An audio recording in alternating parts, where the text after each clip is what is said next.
Costa Rica, 100 años de democracia rodeada por la dictadura.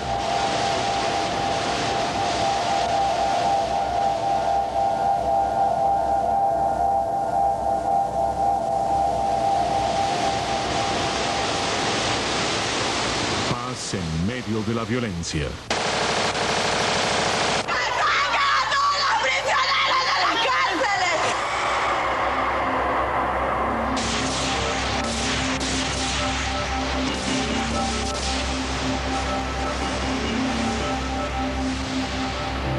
Centroamérica, tierra de volcanes y terremotos, de ríos y cascadas, tierra de pobreza y huracanes, de bosques y playas,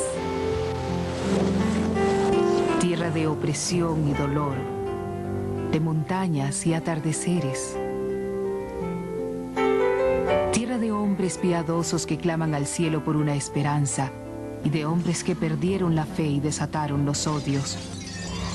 Tierra de lagos y valles, de hambre y opulencia. Tierra que reclama un futuro diferente, un futuro de libertad, de democracia, de oportunidades para todos. La belleza incomparable de la región centroamericana es el escenario de uno de los dramas de miseria y muerte más crueles de la humanidad. Más de 200.000 personas han muerto en acciones de guerra y más de 3 millones de hombres, mujeres y niños se han visto obligados a abandonar sus hogares. Costa Rica vive su propia historia. No es parte de la violencia centroamericana. Los costarricenses son gente llena de amistad. Son un pueblo con gran fe y devoción religiosa que se organiza alrededor del trabajo agrícola y del amor de la familia. Se disfruta del deporte y de la cultura. Las fiestas se celebran con alegría. La paz está en el alma del costarricense que recorre sus calles y parques para reír, hacer amigos y cultivar amores. Estas tradiciones han ido transmitiéndose a través de los años. Es un país forjado por maestros, abogados, médicos, agricultores, sacerdotes, todos gente de paz. El paso del tiempo ha robustecido a los habitantes de esta tierra como un pueblo especial y diferente. La preocupación por la justicia tiene raíces profundas y épocas de grandes conquistas y transformaciones. La seguridad social, la atención preferente al niño y al anciano, los recursos dedicados a la educación escolar y universitaria, la pasión por renovarse y por participar de los mayores avances y progresos de la humanidad son características que unen a sus pobladores.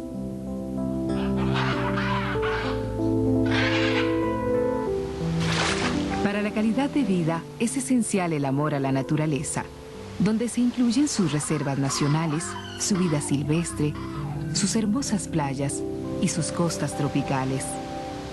Los parques de las ciudades están estrechamente unidos al modo de vivir en las zonas urbanas.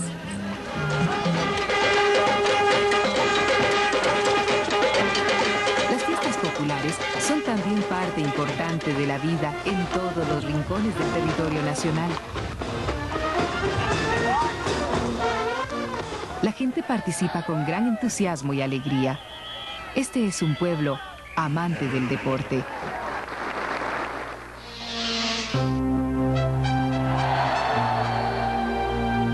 En algunas ocasiones, deportistas de Costa Rica se ubican entre los mejores del mundo.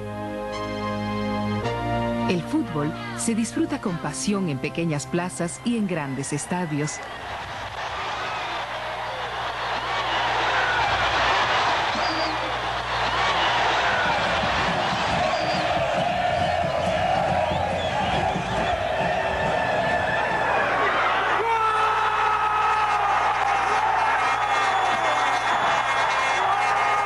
Los triunfos internacionales se celebran con una felicidad que contagia al país entero.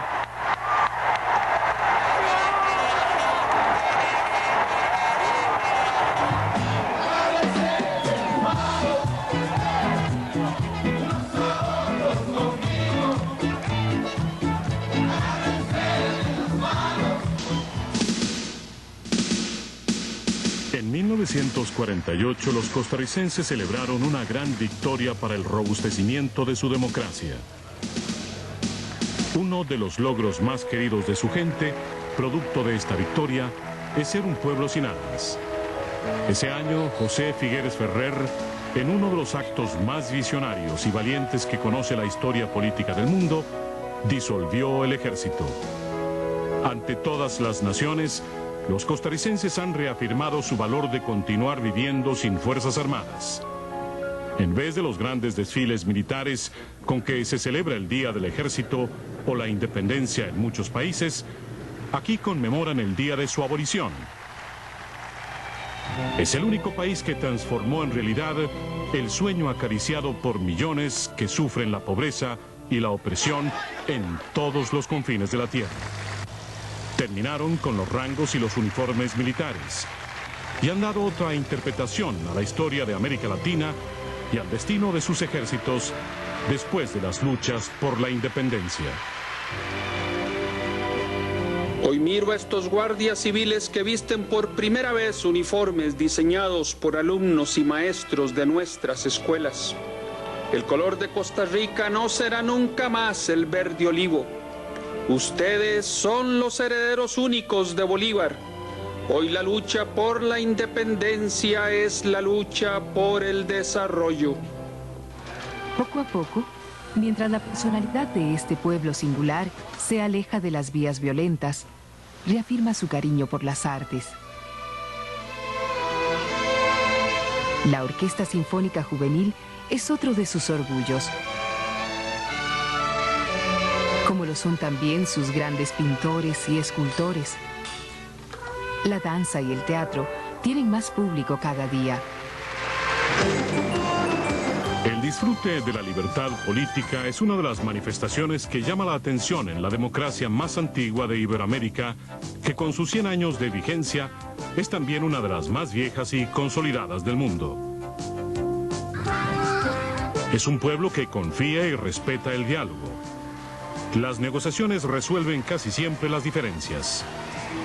Sus hombres y sus mujeres han hecho del perdón y la reconciliación la base de un país capaz de construir y mirar al futuro, superando los rencores pasajeros. 6 expresidentes de la República viven tranquilamente entre el pueblo. Todos cumplieron sus periodos presidenciales de 4 años. Se trata de otro hecho único en la política de América Latina. Las elecciones parlamentarias y presidenciales son verdaderas fiestas cívicas. Los seguidores de distintos partidos y candidatos lucen sin temores en casas y carros los colores que identifican sus preferencias. Las votaciones son ejemplares, pacíficas y limpias. La pureza del sufragio está garantizada por el Tribunal Supremo de Elecciones, poder constitucionalmente autónomo que es respetado por la forma acertada como cuida la legitimidad del voto. La Costa Rica de tradiciones y lazos que orgullosamente unen a sus gentes afronta también problemas serios. Entre otros, está la pobreza extrema en que viven algunos, la falta de vivienda digna para más de 100.000 familias, la persistencia de los narcotraficantes de utilizar el territorio costarricense como ruta para llevar drogas a los Estados Unidos de América, la pesada carga de la deuda externa que alcanza a $1.400 por habitante. Sin embargo, el problema más grave es la continua amenaza a la paz, el don más preciado de este pueblo tan especial. Miles y miles de hombres, mujeres y niños que huyen de la guerra centroamericana han buscado refugio en Costa Rica. Desde 1982, más de 200.000 personas han procurado encontrar trabajo, alimento, seguridad, salud y educación en este país. Con generosidad e imaginación, los costarricenses buscan salida a estos problemas con soluciones propias y pacíficas. Se ha logrado con éxito diversificar la economía y aumentar las exportaciones a mercados fuera del área centroamericana. Contra la corriente que sigue arrastrando a la mayoría de los pueblos de la región hacia la miseria, Costa Rica ha vuelto a crecer económicamente. En todos los indicadores económicos y sociales, Costa Rica se ubica en estos años entre los 3 mejores países en América Latina.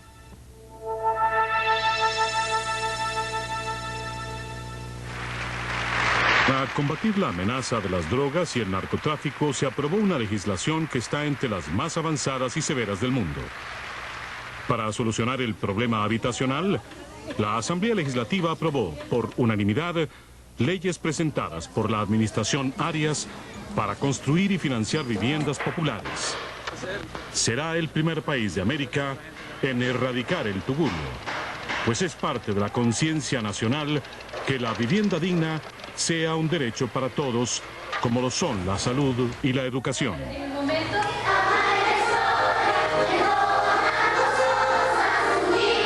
Contrariamente a lo que sucede en estos años en Costa Rica, los problemas centroamericanos se agravan.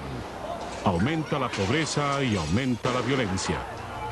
La carrera armamentista se intensifica como producto de las vinculaciones cada vez más estrechas entre el gobierno de Nicaragua, el de Cuba y el de la Unión Soviética. La caída del dictador Somoza no es seguida por la construcción de una democracia occidental, ni es fiel a las promesas de pluralismo y elecciones que hiciera el sandinismo en 1979 ante la Organización de Estados Americanos. Aparecen en la región tanques, helicópteros y armas de todo tipo que vienen del bloque soviético. Asesores militares y de inteligencia cubanos y vietnamitas resaltan aún más la presencia de un viejo enfrentamiento entre el este y el oeste que podría ser innecesario si Centroamérica formara parte del diálogo político del Nuevo Mundo.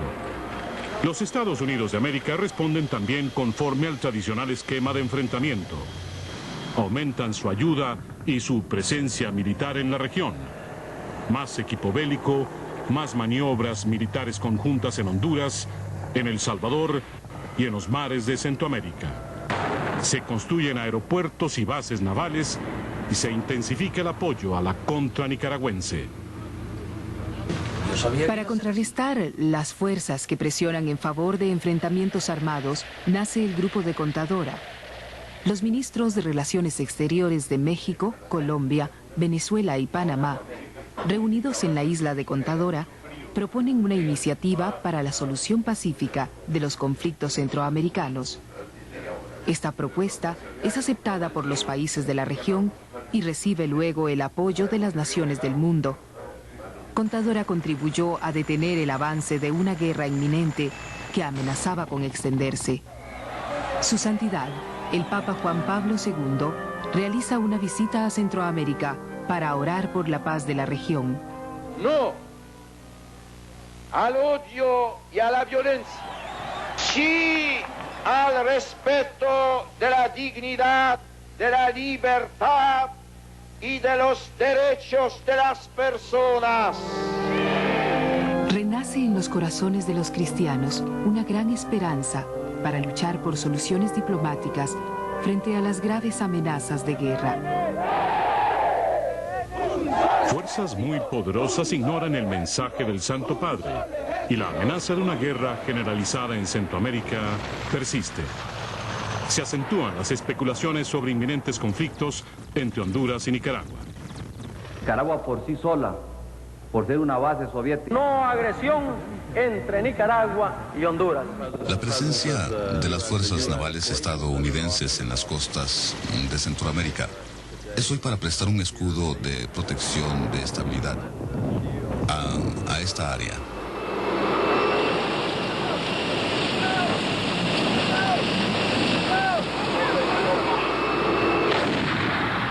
El precio que paga Honduras por tener a la contra nicaragüense en su territorio es vivir permanentemente al borde de la guerra. Aumentan el vandalismo y las acciones terroristas. Los Estados Unidos de América invaden Granada. Esta invasión es interpretada por algunos como el preámbulo del desembarco de los marines en Centroamérica. En las Naciones Unidas, Costa Rica, fiel a sus firmes tradiciones de respeto al derecho internacional, deploró la invasión de Granada.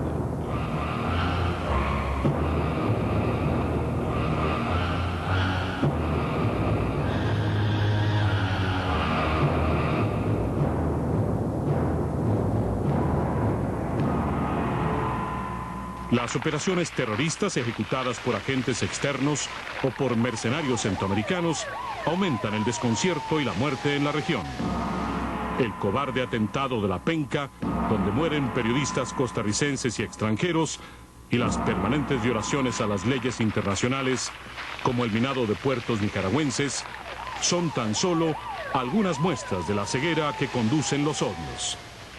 La Corte Internacional de Justicia de La Haya condena más tarde al gobierno de los Estados Unidos de América por estos actos de sabotaje. Para Costa Rica, las presiones por involucrarla en los conflictos armados se hacen cada vez más fuertes. Algunos medios de información, al igual que algunas agrupaciones de extrema derecha, contribuyen a crear un clima de franca confrontación con Nicaragua. Esos medios atacan también la tesis de la neutralidad perpetua y no armada que anuncia el presidente Monge. Que la neutralidad en los conflictos bélicos de nuestra patria está profundamente enraizada en la historia y en el alma nacional. Y por más editoriales, y por más columnas, y por más artículos que se hagan contra la neutralidad, esas raíces ahí permanecen firmes y profundas en el alma nacional. La creación de un clima bélico con Nicaragua facilita los intentos por armar y entrenar militarmente a Costa Rica.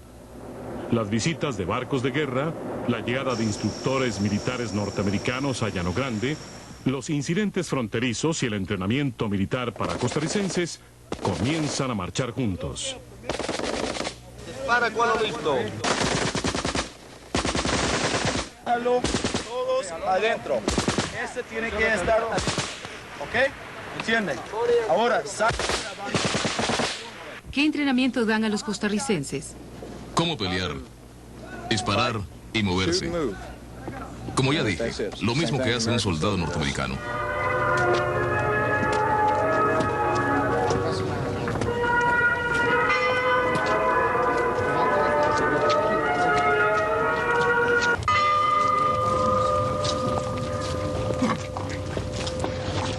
¿Jura o promete que el testimonio que va a dar a este comité es la verdad y nada más que la verdad?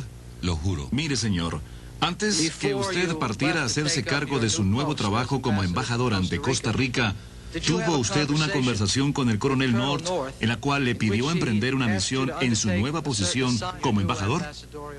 Es correcto. ¿Puede decirle al comité lo que el coronel North le pidió que hiciera? El coronel North me pidió ir allí a abrir el Frente Sur. ¿Qué le contestó usted? ¿Qué le dije yo a él? Sí, señor. Bueno, no recuerdo mis palabras exactas, pero dije, si eso es lo que quieren, eso es lo que trataremos de hacer.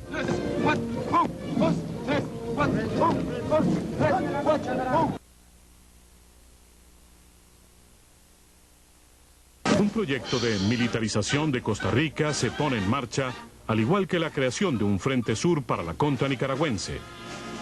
Está muy bien, las tropas están excelentes.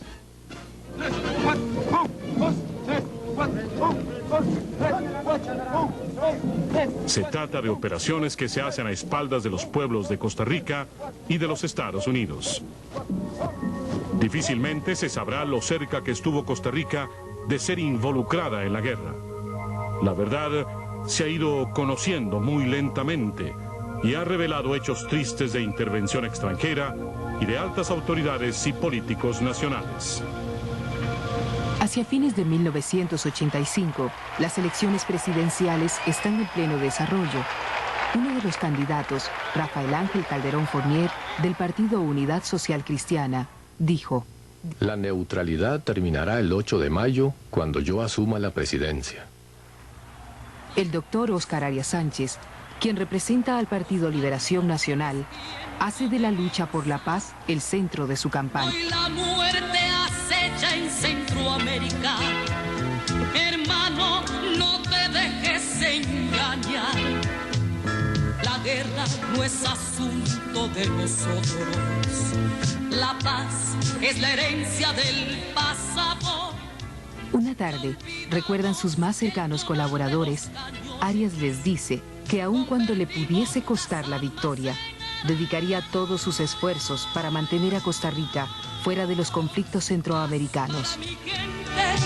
Paz para mi campo, paz para las madres, paz que amamos.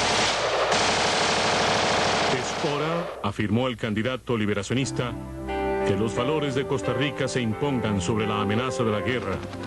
Jamás podrán transformarnos en parte de la violencia. No seguiremos viviendo en el temor de la guerra, sino que haremos una gran ofensiva en favor de la paz. Estos son los orígenes de lo que el mundo conocería mucho tiempo después como Plan Arias. Su campaña entra en el corazón de los costarricenses y estos lo eligen por un amplio margen presidente de la República. Antes de asumir la presidencia, Arias recorre América Latina. Conversa con los presidentes de México, Guatemala, Honduras, El Salvador, Panamá, Colombia, Venezuela, Uruguay, Bolivia, Perú, Brasil y Argentina. Reafirma ante todos ellos su espíritu latinoamericanista y comparte su preocupación por encontrar una respuesta diplomática a los problemas centroamericanos. En la Catedral Metropolitana, a donde acude para dar gracias por su victoria electoral, dice: en aquel peldaño que nos permite caminar hacia el altar, reafirmo mi compromiso de defender y robustecer la paz de Costa Rica. Y lucharemos incansablemente para que en Centroamérica no se sigan matando hermanos, olvidándose de Dios. Ante Dios, ante el pueblo, ante presidentes y delegaciones de diferentes países del mundo, reitera su fe en los valores de la patria para que sea la paz la que se imponga sobre la guerra. El día que asume la presidencia de la República se realiza en San José una reunión de 9 presidentes latinoamericanos quienes dan total respaldo a un hombre que se apresta a discrepar de la política que el gobierno de Estados Unidos de América impulsa en Centroamérica. Oscar Arias, como presidente, comunica de inmediato al gobierno de los Estados Unidos que no tolerará un frente sur para la contra nicaragüense y que no aceptará tampoco la utilización del territorio costarricense para ninguna operación de apoyo a guerras que no incumban a su país. El embajador Tams se compromete a respetar las instrucciones soberanas de Costa Rica, pero, como se sabría más tarde, no cumple su palabra. Continúan utilizándose facilidades instaladas en territorio de Costa Rica para apoyar a la contra nicaragüense. En la tercera semana de su gobierno, Arias va a Guatemala a la reunión de Esquipulas I, convocada por el presidente Cerezo. Es esta la primera vez que se reúnen los 5 presidentes de Centroamérica. Al asistir a esta reunión, Costa Rica rompe con la política exterior que la limitaba a formar parte de un bloque con Honduras y El Salvador. La formalización de las reuniones presidenciales es el primer paso para que los presidentes de los países centroamericanos asuman directamente la responsabilidad de buscar una solución diplomática a los problemas de la región. Al regreso de Esquipulas I, el presidente Arias encuentra nuevas y fuertes presiones de la administración Reagan, que pretende seguir adelante con su política de utilizar tierra costarricense para apoyar acciones militares de la contra nicaragüense.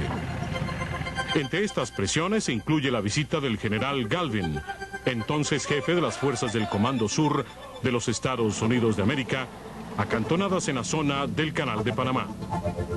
Para sorpresa de la comitiva que lo acompañaba, el general Galvin declara que no cree en soluciones militares para los conflictos centroamericanos, pero que él obedece órdenes del poder civil. Poco después, el general Galvin es trasladado a la OTAN en Europa. El jefe de la CIA, William Casey, viaja también sin previo aviso a Costa Rica para presionar al presidente Arias. El primer mandatario se niega a recibirlo. Arias se mantiene firme ante la creciente presión estadounidense y se lamenta de la actitud de poderosos órganos de la prensa costarricense que alientan castigos económicos para Costa Rica si no cede ante los Estados Unidos. Nicaragua demanda a Costa Rica ante la Corte Internacional de Justicia en La Haya, con lo que entorpece los esfuerzos de paz del presidente Arias pues impide convocar a Nicaragua a una primera reunión para discutir la paz de Centroamérica. En agosto de 1986, Estados Unidos aprueba $100 millones en ayuda militar para la contra nicaragüense. Oliver North, quien resultó ser el que daba las órdenes a Abrams y al embajador Tans, ordena un día que castiguen al presidente Arias, impidiéndole ir a Washington y cancelándole toda la ayuda de Estados Unidos.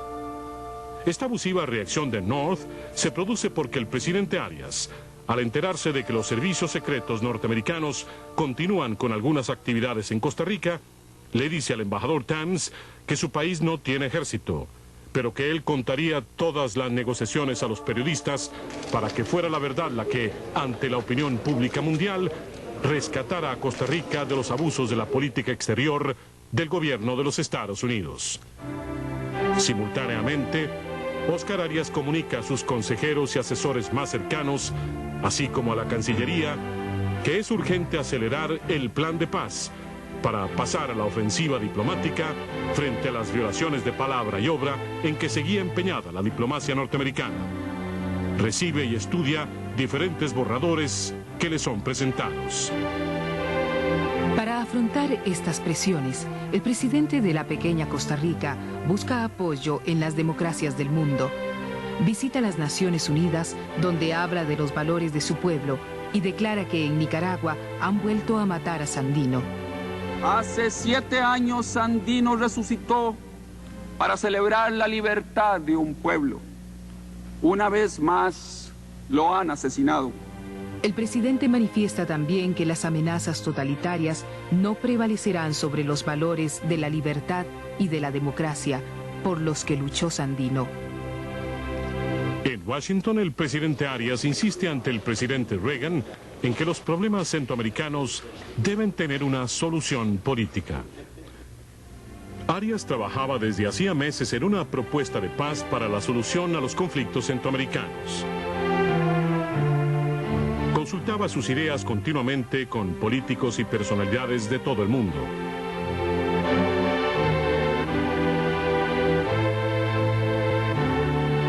Se encontraba cada vez más seguro de sus ideas y de la forma en que quería actuar. Escribe, con la ayuda de su esposa Margarita y su secretario Jorge Emilio Regidor, la propuesta de paz que a su entender recogía lo mejor de los esfuerzos pacificadores de Contadora, Esquipulas I, Manzanillo y los más genuinos valores del pueblo costarricense.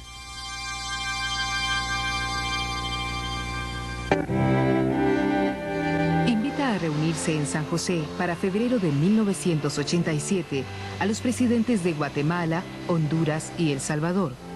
Pocos días antes de la reunión, envía a estos presidentes los originales de su propuesta que llama Una Hora para la Paz. Encarga a su ministro de la Presidencia, Rodrigo Arias, y a su asesor, John Ville, presentar este documento a los presidentes Cerezo, Azcona y Duarte.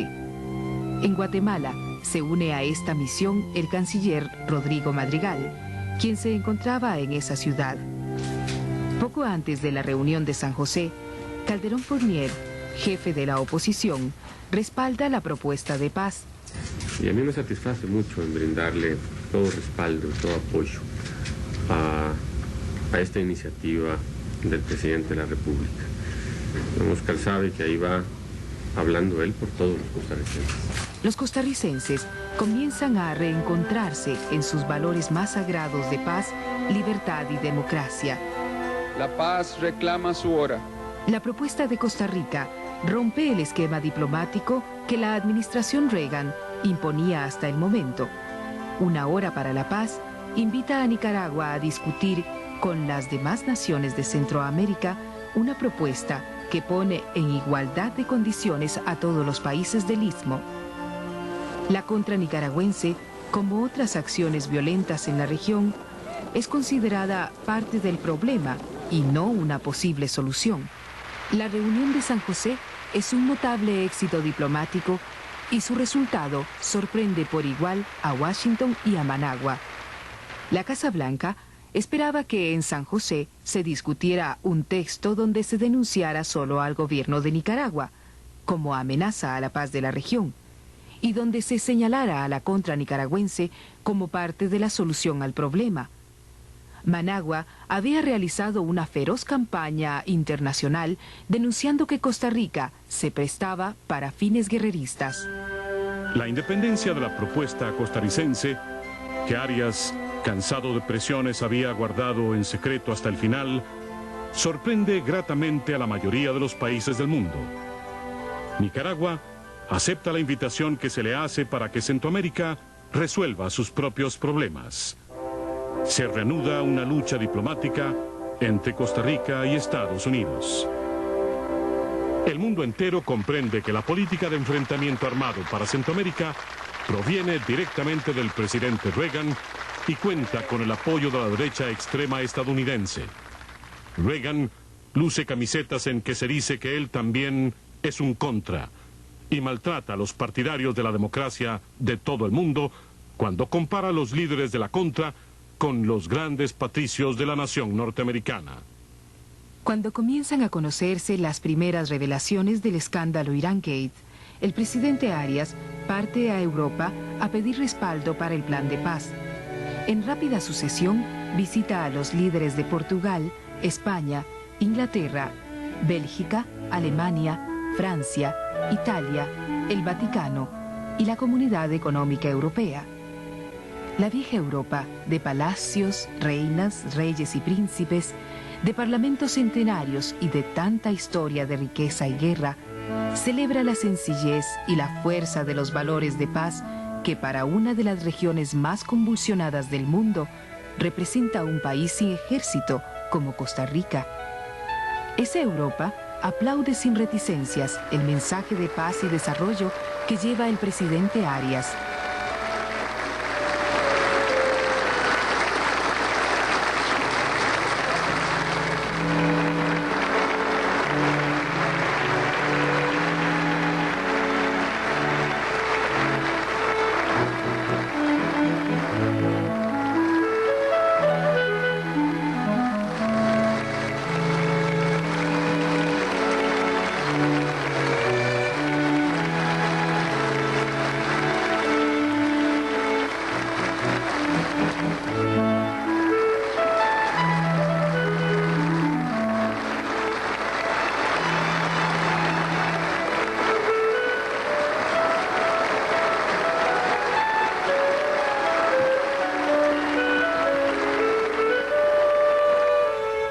De regreso a su país, Arias visita al presidente Cerezo y quedan confirmadas las innumerables presiones que ejerce el gobierno de Estados Unidos para cambiar o detener la reunión de Esquipulas II, convocada para el 25 y 26 de junio de 1987.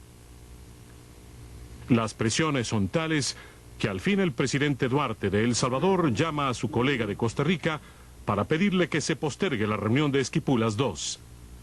Manifiesta que no puede antagonizar a los Estados Unidos y advierte que si no hay reuniones de cancilleres previas para considerar las modificaciones a la propuesta de paz que quieren introducir Honduras, Estados Unidos y El Salvador, no asistirá a la cumbre. La reacción de los diferentes países es explosiva. Nicaragua anuncia que no acepta la postergación. Guatemala, que no asistirá a reuniones de cancilleres si no invitan al grupo de Contadora. Todo parecía terminado. Arias utiliza el pretexto de una invitación a Indianápolis para concertar, por canales informales, una reunión con el vicepresidente Bush, en un intento por pedir que se permitiera a los centroamericanos una oportunidad para discutir una solución diplomática. Cuando en Washington se sabe de esta reunión, los hombres de línea dura logran que el presidente Reagan pida ver al presidente Arias para presionarlo personalmente. Se produce una tensa reunión entre los dos mandatarios en la que Reagan reitera su compromiso con la vía armada para Centroamérica y pide que la propuesta de paz de Costa Rica se cambie, que no se invite al gobierno de Nicaragua y que se incluya a la contra. Habib señala en esta ocasión que es preciso culpar a Nicaragua por la postergación de la reunión, que es necesario seguir adelante con dicha cumbre sin la participación de ese país y, de ser necesario, sin la de Guatemala. El presidente Arias le manifiesta al presidente Reagan que luchará hasta el último minuto porque la reunión de Esquipulas II se realice. Las presiones para impedir esa reunión o cambiarla sustancialmente pasan todos los límites de la diplomacia. En un encuentro de cancilleres en Tegucigalpa, Honduras presenta un nuevo plan de paz, mientras en Washington se preparaba otro con el nombre de Plan Wright-Reagan. El presidente Arias responde con un inesperado viaje a todos los países de Centroamérica, en otro de sus ya acostumbrados golpes de política internacional. A pocos días de la reunión de Guatemala, la prensa centroamericana y la mundial anunciaban el inminente final del Plan Arias. El presidente de Costa Rica se niega a reconocer la posibilidad de la derrota, aún frente a fuerzas que parecían invencibles. Los expresidentes de Costa Rica le dan al mandatario su respaldo para la propuesta de paz. Lo hacen en momentos difíciles y el significado es claro. Salvo minorías extremistas, los costarricenses vuelven a ser una sola familia para oponerse a los métodos de la guerra y luchar por la paz con las armas de la razón. Contra todas las predicciones, Esquipulas II se realiza y asisten a ella todos los presidentes de las naciones centroamericanas. Óscar Arias parte a la reunión de Esquipulas II con la fuerza y la fe con que se propuso un día lejano en su campaña política, que fueran los valores de la paz los que silenciaran las amenazas de guerra que rodeaban a Costa Rica. No puedo prometerles al partir para la reunión de presidentes que vamos a triunfar. Puedo asegurarles, eso sí, que jamás seremos derrotados. No viajo solo, no transito los caminos de la vanidad. Soy fiel a un mandato, fiel a un pueblo que me encargó sus sueños y que me exige llevarlos al futuro, entregarlos a la patria joven sin una sola mancha. En Esquipulas II nace una nueva era política. Los presidentes de las 5 pequeñas naciones, al cerrar la puerta y quedar solos, dejan atrás presiones y amenazas. Suscriben un procedimiento para establecer la paz firme y duradera en Centroamérica que incluye los siguientes compromisos. Reconciliación nacional, diálogo, comisiones nacionales de reconciliación, exhortación al cese de hostilidades, democratización, elecciones libres, cese de la ayuda a las fuerzas irregulares o a los movimientos insurreccionales, no uso del territorio para agredir a otros estados, negociaciones en materia de seguridad, verificación, control y limitación de armamentos, ayuda a refugiados y desplazados, cooperación, democracia y libertad para la paz y el desarrollo, verificación y seguimiento internacional.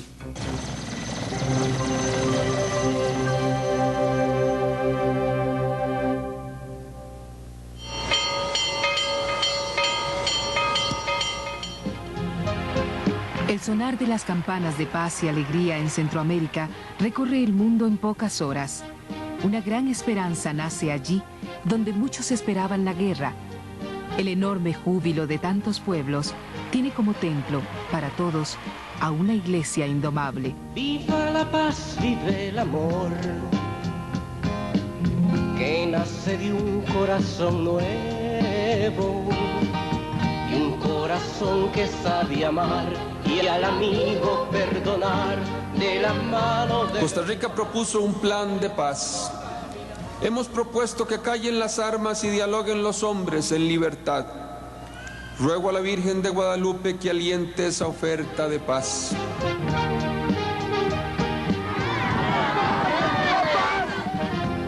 Costa Rica, tú, pequeña como eres, has logrado que David derribara el Goliat de la guerra. Viva la paz, vive la fuerza moral, la rectitud de los principios, el coraje para decir la verdad, el testimonio incansable de los valores espirituales del cristianismo los aporta la Iglesia en la lucha por la paz centroamericana. Nunca nunca un desmayo, jamás una sola complicidad con los que alientan la violencia.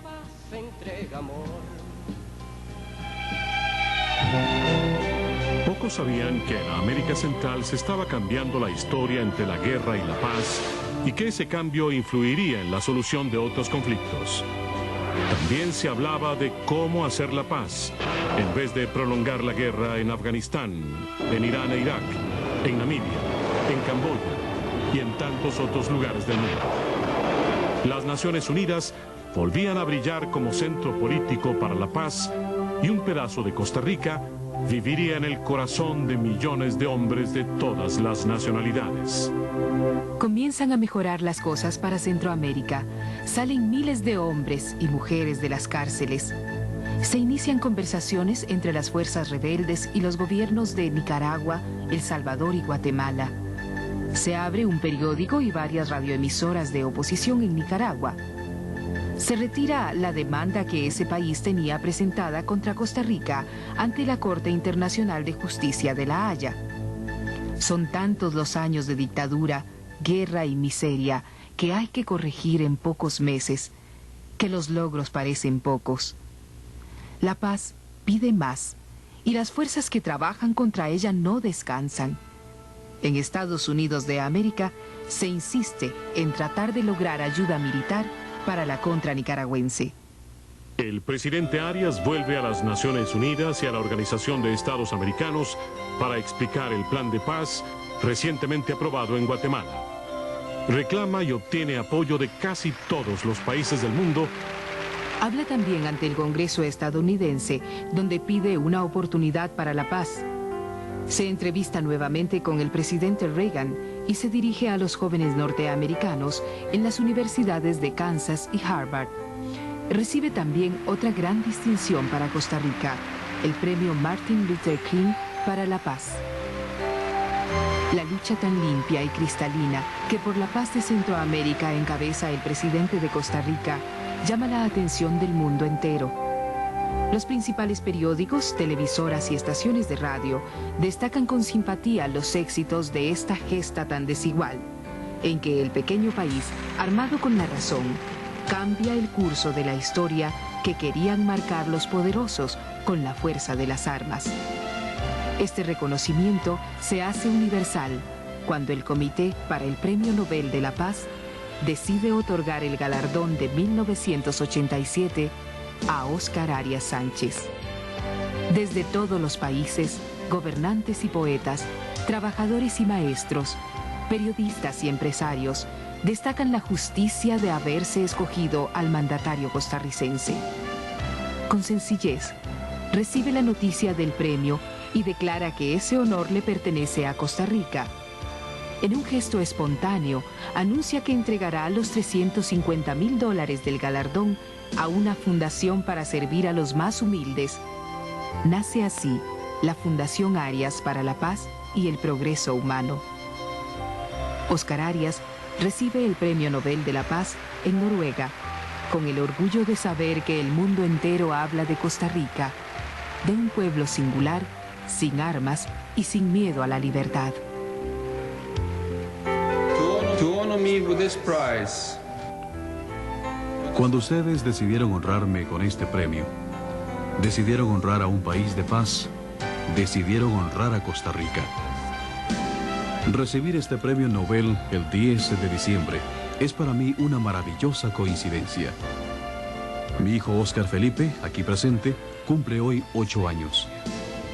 Le digo a él, y por su intermedio a todos los niños de mi país, que nunca deberemos recurrir a la violencia, que nunca deberemos apoyar las soluciones militares para los problemas de Centroamérica. Por la nueva generación debemos comprender, hoy más que nunca, que la paz solo puede alcanzarse por medio de sus propios instrumentos: el diálogo y el entendimiento, la tolerancia y el perdón, la libertad y la democracia. Recibo este premio como uno de los 2.700.000 costarricenses. Mi pueblo respira su libertad sagrada por 2 océanos, que son sus fronteras al este y al oeste, al sur y al norte, Costa Rica ha limitado casi siempre con el dictador y la dictadura. Somos un pueblo sin armas y luchamos por seguir siendo un pueblo sin hambre. Somos para América símbolo de paz y queremos ser símbolo de progreso. Nos proponemos demostrar que la paz es requisito y fruto del desarrollo. Arias visita luego los otros países nórdicos, Suecia, Finlandia y Dinamarca. Al referirse a estas pequeñas naciones democráticas, prósperas y amantes de la paz, las describe como salidas de un cuento de Hans Christian Andersen y reclama para las naciones de Centroamérica el derecho de vivir como aquellas. El apoyo de hombres y mujeres es leal y profundamente comprometido. Desde las universidades hasta campos y fábricas, los costarricenses se sienten actores orgullosos de la historia de paz que escriben juntos. La lucha por la paz se transforma en tarea permanente para Centroamérica. Se realizan cumbres presidenciales en Costa Rica, El Salvador y Honduras. En todas ellas se superan obstáculos y se reafirman los caminos diplomáticos. Los graves retrocesos que sufre la democracia en Panamá reafirman el papel crucial que desempeña Costa Rica para la estabilidad de la región. El presidente Arias pide también a Mikhail Gorbachev que cese el envío de armas soviéticas al área. Centroamérica no puede ser dejada en el pasado de guerras y enfrentamientos. Hace igual petición a Fidel Castro para que se una a un mundo de soluciones pacíficas. La elección de George Bush como presidente de los Estados Unidos permite un acuerdo bipartidista en ese país con el que se suspende la ayuda militar a la contra y ello alienta nuevas esperanzas de paz para la región centroamericana. El presidente Arias recibe honores que incluyen el Premio Príncipe de Asturias de Cooperación Iberoamericana, así como doctorados de honor en diferentes universidades del mundo. Todos estos premios contribuyen a fortalecer los esfuerzos del pueblo costarricense. Para promover el desarrollo frente a condiciones tan adversas, los centroamericanos confían y alientan iniciativas tales como la Cuenca del Caribe, la Comisión Sanford, el Plan Especial de las Naciones Unidas y los acuerdos de San José con la Comunidad Económica Europea. Hoy, con legítimo orgullo, Costa Rica es vanguardia de cambios políticos que vive la humanidad. Muchos pueden haber olvidado que tan solo 3 años atrás, un destino probable para este pueblo singular era la guerra.